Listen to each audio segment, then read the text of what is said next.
Hello दोस्तों, तो again आप लोगों का यूनिक इसी सेंटर में स्वागत है। तो जैसा कि आप लोगों को मैंने बता दिया था कि हमारा बहुत जेन्युइन चैप्टर चल रहा था, जो कि चैप्टर नंबर 12 था। तो बाजार के स्वरूप उसके हमारे फर्स्ट पार्ट कंप्लीट हो चुके थे।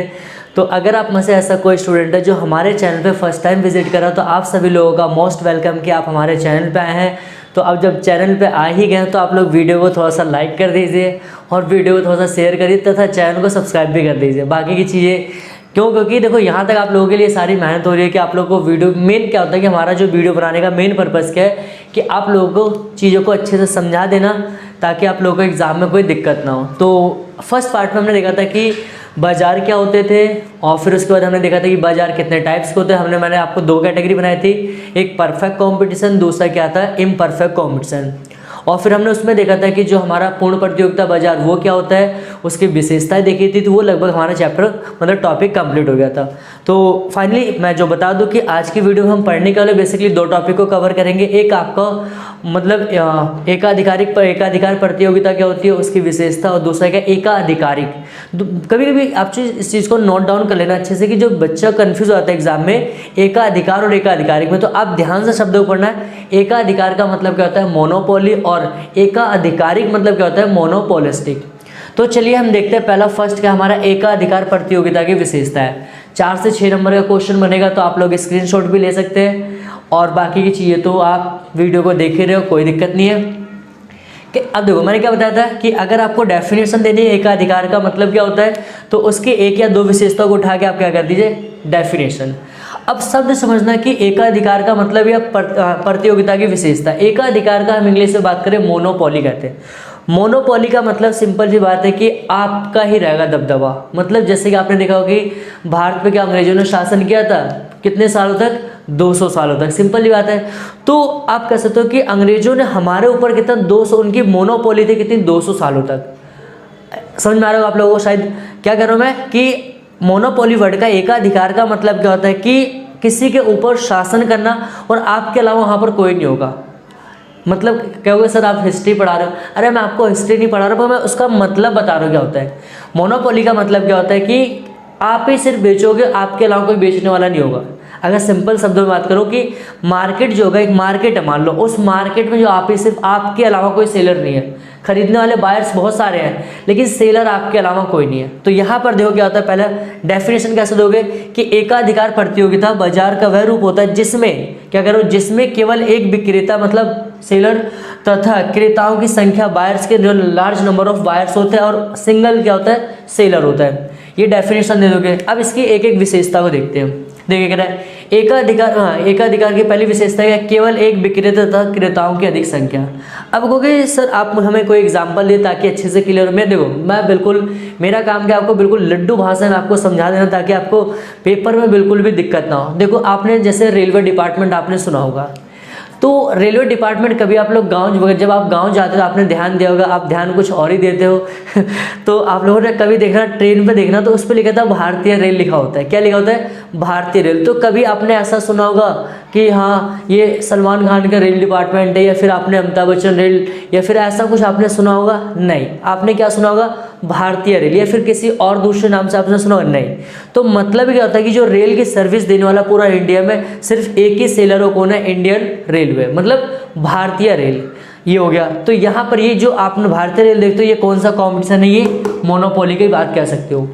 तो यहाँ पर पहली विशेषता कह रहा है कि केवल बेचने वाला एक होगा और खरीदने वाले ढेर सारे। अब सिंपल ही बात है, गांव डेली कितने, आपने कभी ऐसा देखो कि हाँ आपको किसी दिन पूरा प्लेटफॉर्म खाली मिले? ऐसा हो ही नहीं सकता, क्योंकि क्या है कमाने खाने वाले लोग हैं तो आएंगे जाएंगे, पैसा दिल्ली से कमाया ले आएंगे गाँव में उड़ाएंगे, और फिर वहाँ से क्या होता है जब पैसा खत्म फिर दिल्ली पहुँचेंगे, मुंबई पहुँचेंगे, और फिर कमाया फिर उड़ाएंगे। मतलब इससे क्या होता है कि पूरा हमारा जो सिस्टम होता है मतलब आना जाना क्या कंटिन्यू बना रहता है।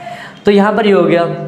दूसरा कह रहा है फर्मों के प्रवेश तथा निष्कासन पर नियंत्रण। अब यहाँ पर देखिए कि जो मोनोपोली होती है, ठीक। अब सोचो कि कभी कभी आपने देखा कि उस मतलब कभी ऐसा सीन आपने नोटिस किया होगा कि जो मतलब जो कहते हैं ना मतलब स्लीपर वाले जो लोग होते हैं, ठीक है, या फिर आपने देखा होगा जो मतलब चालू टिकट के लेते हैं, तो उसमें तो मतलब बंदे क्या होता है कि ट्रेन अगर चल भी रही हो ना तो उसमें क्या होता है बंदा खिड़कियों से ही जंप कर जाता है। क्या कर जाता है? खिड़कियों से, बताओ सीट के लिए। क्यों?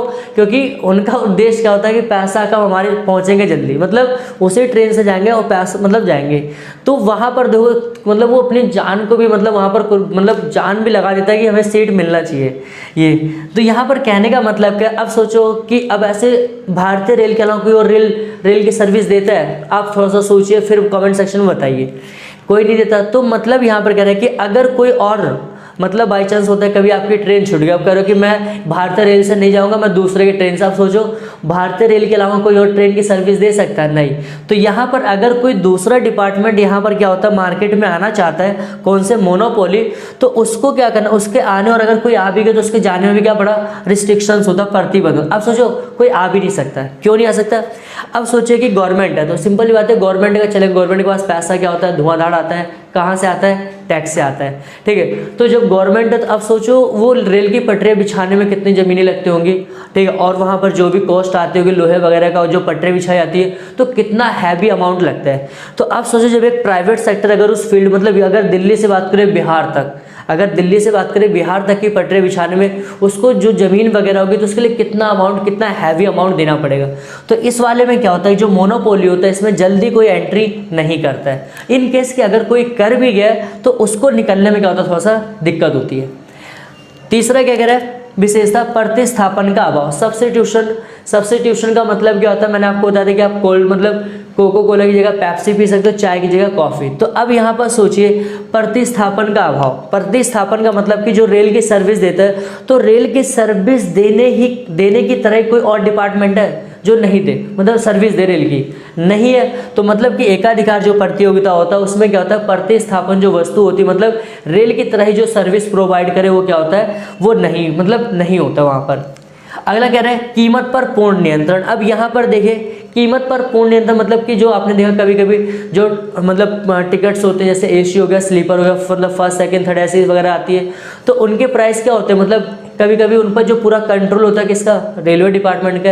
या फिर कभी ऐसा आपने सुना कि हाँ जी लालू यादव ने ट्रेन के किराए को बढ़ा दिया, नहीं। क्यों? क्योंकि उनका कोई लेना ही देना नहीं है उससे। वो डिपार्टमेंट भारतीय रेलवे मतलब इंडियन रेलवे सर्विस द्वारा दी जाती है तो उस पर जो प्राइस पूरा कंट्रोल होगा किसके अंडर होगा, वो इंडियन रेलवे के द्वारा। हाँ, सेकंड लास्ट क्या कह रहा है, कीमत विभेद। अब कीमत विभेद का मतलब क्या होता है, प्राइस डिस्क्रिमिनेशन कह सकते हो।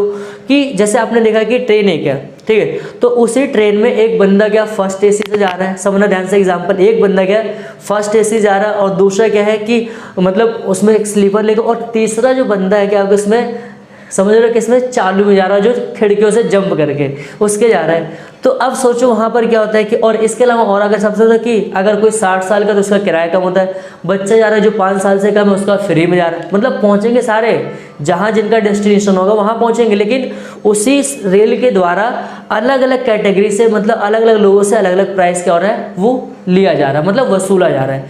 तो ये क्या कहलाएगा, ये पूरा आपका कीमत विभेद कहलाएगा। क्या कहलाएगा, कीमत विभेद ये हो गया। और अब देखो यहाँ पर मांग वक्र क्या होगा, मांग वक्र होगा सिंपल से यहाँ पर ऋणात्मक ढाल वाला। क्यों होगा, क्योंकि सिंपल बात है प्राइस रेल की टिकट्स की प्राइस आपने देखा बहुत ज़्यादा बढ़ जाती है, कभी घट जाती है, ठीक है। तो ये क्या होता है आपका यहाँ पर एकाधिकार प्रतियोगिता की विशेषता थी। तो चलिए अब हम देखते हैं हमारा क्या है यहाँ पर पूर्ण प्रतियोगिता, और सॉरी क्या है एकाधिकारिक क्या होता है। अब अभी तक आपने देखा कि पूर्ण प्रतियोगिता क्या होती है, फिर एकाधिकार क्या होता है, एकाधिकार प्रतियोगिता। अब फाइनली आपको देखना है एकाधिकारी क्या होते हैं। तो मैं इस टॉपिक को स्टार्ट करने से पहले बता दूं कि जो एकाधिकारिक होता है ना, ये पूर्ण प्रतियोगिता प्लस में अब एकाधिकार का दोनों का कॉम्बिनेशन होता है, मतलब दोनों का मिक्स होता है। मतलब क्या हुआ, इसका सीधा सा मतलब ये हो गया उसकी कुछ विशेषता और मतलब पूर्ण प्रतियोगिता की कुछ विशेषता और एकाधिकार की कुछ विशेषता दोनों यहाँ पर कंबाइन होती है, तब जाके क्या बनेगा मोनोपोलिस्टिक कॉम्पिटिशन। इसकी पहली विशेषता कह रहे क्या है कि क्रेताओं और विक्रेताओं की संख्या क्या होती है अधिक, मतलब एक ऐसा मार्केट जहाँ पर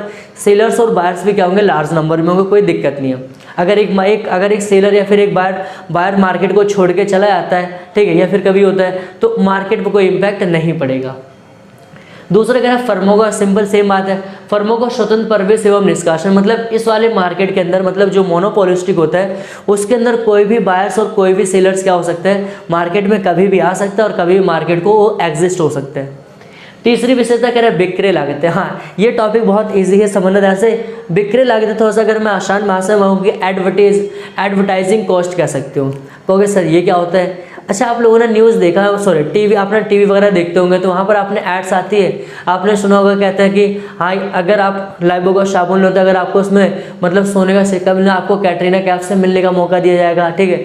या फिर ऐसा आपने देखा कि हाँ ऐसा कोई कूपन आता है कि अगर आपको उस कूपन उसमें उस प्रोडक्ट में अगर आपको कूपन मिलता है तो आपको ये हो जाएगा, मतलब वो तो। और या फिर आपने ऐसा कुछ देखा होगा जहाँ पर एक जो रणबीर कपूर होते हैं वो ऐड मतलब रेलवे स्टेशन में बैठ के मैक्स फ्रेश वाली ऐड करते हैं, तो वहाँ पर क्या होता है वो खुद ब्रश करते हैं और फिर क्या होता है कि पूरे के पूरे क्या होता है कि ट्रेन वाले ब्रश करने लगते हैं। तो ये सारी चीज़ें क्या होती है, एडवर्टाइजिंग कॉस्ट होती है। क्यों होती है?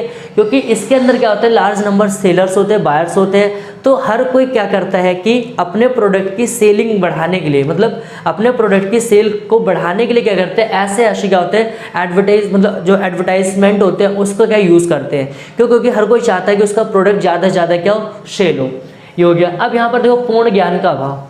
अब पूर्ण ज्ञान की यहाँ पर थोड़ी सी कमी क्या होती है कि यहाँ पर लैक ऑफ परफेक्ट नॉलेज, कि बहुत सारे लोग होते हैं कि यहाँ पर आप सोचो कोई छोटी फर्म काम कर रही है, ठीक, उसका जो टर्नओवर कह सकते हो कि आप मान लेते हो 10 लाख है, ठीक है। अब सोचो टर्नओवर उसका 10 लाख है और वो जो एडवर्टाइज के कॉस्ट बहुत ज़्यादा ले आ रही है, तो क्या उसका प्रॉफिट होगा, प्रॉफिट जनरेट होगा? वहाँ पर नहीं होगा। तो इसमें बहुत सारे लोग होते हैं जो सेलर्स, मतलब क्यों होते हैं, large number of sellers and buyers के कारण क्या होता है कि जो मार्केट में उनको क्या परफेक्ट नॉलेज नहीं होती। मार्केट कभी वो मतलब प्रोडक्शन करते हैं, जो प्रोडक्शन मतलब आपका सब मीन्स ऑफ प्रोडक्शन जो होते हैं उनकी कॉस्ट बहुत ज़्यादा हो जाती है, तो उनका प्रोडक्ट सेल नहीं होता। तो ये सारी चीज़ यहाँ पर देखी जाती है। मांग वक्र देखो क्या होता है, मांग वक्र भी यहाँ पर क्या होता है, ऋणात्मक ढाल वाला होता है, क्योंकि प्राइस आप बढ़ा सकते हो घटा सकते हो, वो आपके हाथ में होती है। वस्तु विविध, हाँ यहाँ पर सबसे इंपॉर्टेंट बात क्या है, वस्तु विविध। ये क्या होता है, तो आपने मार्केट देखा होगा जहाँ पर कि आपने देखा होगा कि वस्तु, एक दुकानदार है वो अलग अलग प्रकार की अलग अलग कैटेगरी की वस्तुएं रखता है। सेम वही होता है कि दूसरा होता है कि वो भी अलग अलग प्रकार की क्या होता है वहाँ पर वस्तु वगैरह वो रखता है। तो ये क्या कहलाता है आपका वस्तुविद। तो आई होप कि आपको वीडियो अच्छी लग रही होगी। हमने इसमें इसके 2 पार्ट्स और मतलब 3 पार्ट्स को, हमारा एक रह गया अल्पाधिकार को, जो कि नेक्स्ट पार्ट में देखेंगे और कुछ वहाँ पर इंपॉर्टेंट टॉपिक को देखेंगे। तो आई होप कि आपको वीडियो अच्छी लग रही होगी। वीडियो को लाइक करिए, चैनल को ज़्यादा से ज़्यादा शेयर करिए, सब्सक्राइब करिए। Thanks for watching this video.